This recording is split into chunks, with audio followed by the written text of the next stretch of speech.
নমস্কার বন্ধুরা, আজ আমি তোমাদের ম্যাঙ্গো কেক বানানো দেখাচ্ছি। এটা একদম নিরামিষ, ডিম ছাড়া।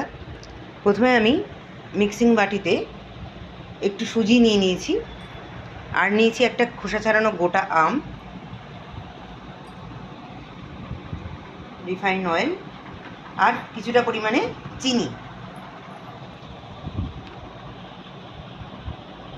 তোমরা দেখতেই পাচ্ছ যে সুজিটা ব্লেন্ড হয়ে গেছে। সুজিটা ব্লেন্ড হয়ে যাওয়ার পরে একটা পাত্রে ঢেলে রেখে ওই একই মিক্সিং জারের মধ্যে আমি আম আর চিনি দিয়ে এবার পেস্ট করে নেব। দেখতে পাচ্ছ আমের একটা সুন্দর পাল্প তৈরি হয়েছে, একদম ঘন আম আর চিনির মিশ্রণে তৈরি। এবারে এর মধ্যে আমি হাফ কাপ মতন দুধ ঢেলে দিচ্ছি।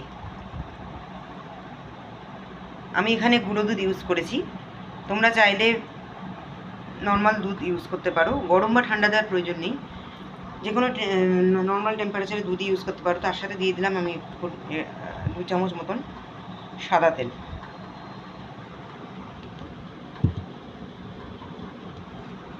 এবার মিশ্রণটাকে সুন্দর করে নেড়ে নেব।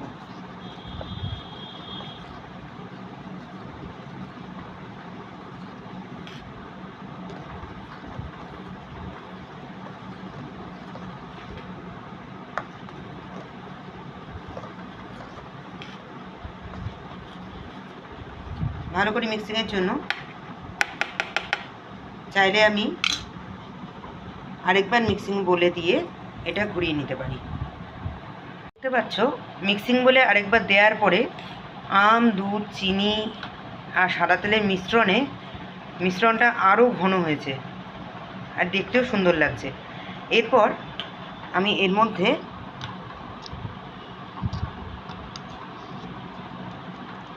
এক পিঞ্চ নুন অ্যাড করলাম। যে কোনো মিষ্টি জিনিসেই যদি তোমরা একটু নুন দাও, দেখবে তার টেস্ট দ্বিগুণ বেড়ে যাবে।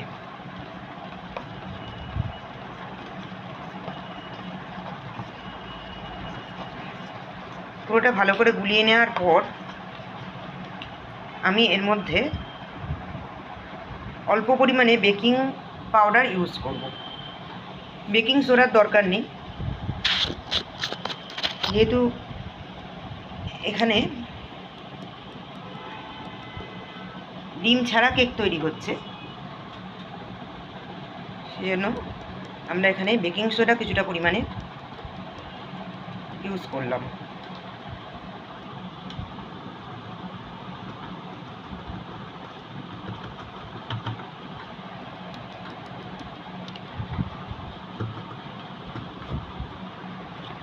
এবার আবারও মিশ্রণটা ভালোভাবে নেড়ে চেড়ে নেব।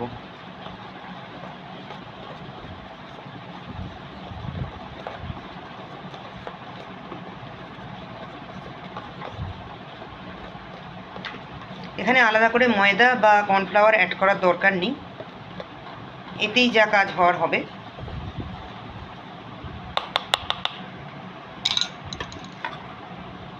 এরপর মিশ্রণটাকে আস্তে আস্তে সুজির মধ্যে দিতে হবে এবং পুরোটা সুজির মধ্যে দিয়ে আমাদের ব্যাটারটা গোলাতে হবে। তোমরা দেখতেই পাচ্ছ সব কিছুর মিশ্রণে ব্যাটারটার রঙটা পারফেক্ট এসছে। আমি কিন্তু এতে কোনো এক্সট্রা কালার বা এসেন্স অ্যাড করিনি, কেননা পাকা আমের একটা নিজস্ব কালার এবং গন্ধ দুই আছে, তাতেই এটার রং পুরো ইয়েলো হয়েছে। আচ্ছা, যথেষ্টই ঘন হয়েছে ব্যাটারটা, কিন্তু তবুও যেহেতু সুজি, তাই আরেকটু জমার জন্য আমি এইটা 10 থেকে 15 মিনিট ঢাকা দিয়ে রেখে দেবো, যাতে করে একটু সেট হয়। আমি ইতিমধ্যে কিছু কাজু, কিশমিশ, টুটি ফুটি রেডি করে রেখেছি। কেকের উপর দিয়ে এগুলো সাজাতে হবে। আর যে বাটিতে আমি কেক বানাচ্ছি সেই বাটিতে একটু সাদা তেল দিয়ে আমি অয়েল ব্রাশ করে নিলাম, যাতে করে কেকটা তলায় লেগে না যায়। এই বাটিটার গায়ে পুরোটাই অয়েল ব্রাশ করে নিতে হবে, ভেতরটা। তোমরা চাইলে এর মধ্যে একটা পাতলা সাদা কাগজ তলায় দিয়ে দিতে পারো, কিংবা চাইলে একটু ময়দাও অল্প করে ছড়িয়ে নিতে পারো, তাতে করে কেকটা সুন্দরভাবে উঠে আসবে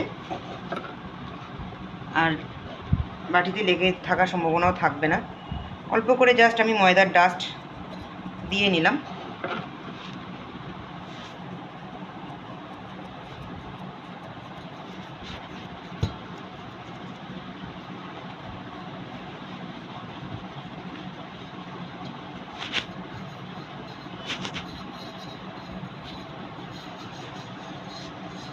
আমি যেহেতু মাইক্রো ওভেনে করব, তাই আমি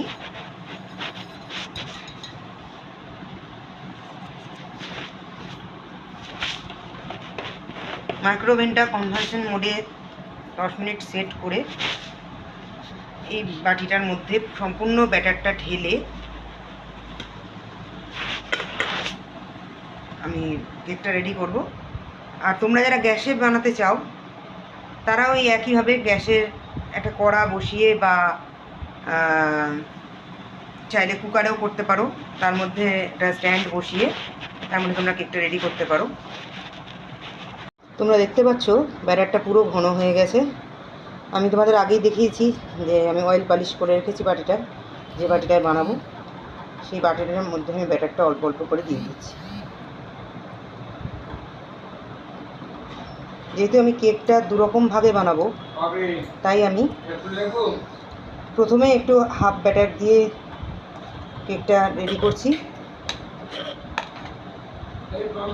নেক্সট টাইম আমি আরেকটু ব্যাটার দিয়ে কেকটা হাফ করে বানাবো। কেকটা আমি দুরকম পারপাসে বানাচ্ছি, যেহেতু সেজন্য দুরকমভাবে আমি ব্যাটারটা রেডি করছি।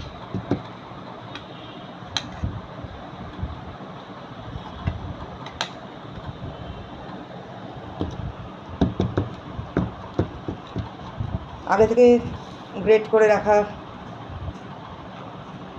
কাজু কিশমিশ আর আইটেমগুলো, ফ্রুটসের আইটেমগুলো আমি ওপর দিয়ে ছড়িয়ে দিলাম সাজানোর জন্য।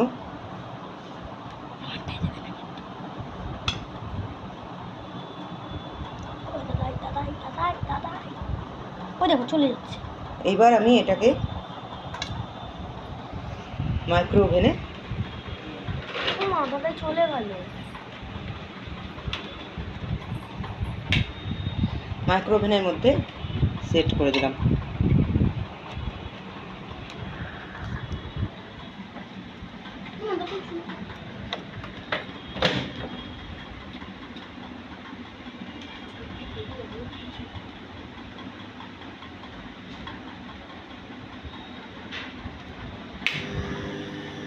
মাইক্রো ওভেনে আমি মোটামুটি 10 মিনিট মতো সেট করে দিয়েছি।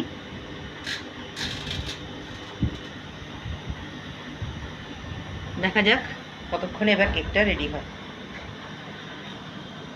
দেখো দুটো আলাদা আলাদা ছোট ছোট ম্যাঙ্গো কেক তৈরি হয়েছে।